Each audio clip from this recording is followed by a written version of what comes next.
Home of ক্রিকেটে প্রথম প্রবেশের এই মুহূর্তটাই ধরা দিল আলাদাভাবে। চারিদিকে কড়া নিরাপত্তা, ক্যামেরার নজর আর দর্শকদের কৌতূহল। এর মাঝেই স্টেডিয়ামে প্রবেশ করলেন জাইমা রহমান। গাড়ি থেকে নেমে চারপাশে মানুষকে সালাম জানিয়ে অভিবাদন জানান। তিনি বাংলাদেশ পাকিস্তানের উত্তেজনাপূর্ণ ম্যাচের সাক্ষী হতে এসেছেন, আর এই দৃশ্যটা সবারই নজর কাড়ে। জাইমা রহমানের এই সহজ, সরল আর সৌজন্যমূলক উপস্থিতি মিরপুরে তৈরি করে এক অন্যরকম আবহ। আজকে মিরপুরে সবথেকে সুন্দর দৃশ্যগুলোর একটা দেখা যায় ক্রীড়া প্রতিমন্ত্রী আমিনুল হক দিচ্ছেন উষ্ণ অভ্যর্থনা।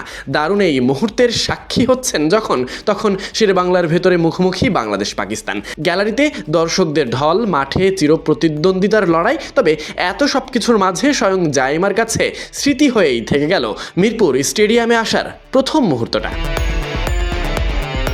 ম্যাচ শুরুর আগে থেকেই স্টেডিয়াম এলাকায় দেখা যায় কড়া নিরাপত্তা ব্যবস্থা। চারদিকে আইন শৃঙ্খলা বাহিনীর তৎপরতা।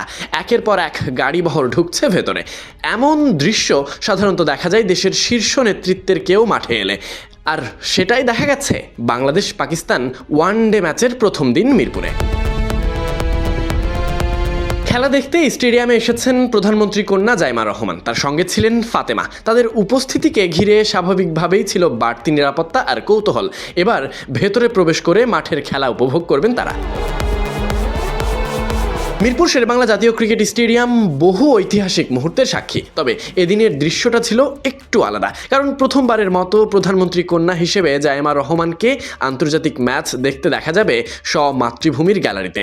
জিয়া পরিবারের সদস্যদের জন্য বিশেষ কিছু। সাদিক আহমেদ, সানি, বিডি ক্রিক টাইম।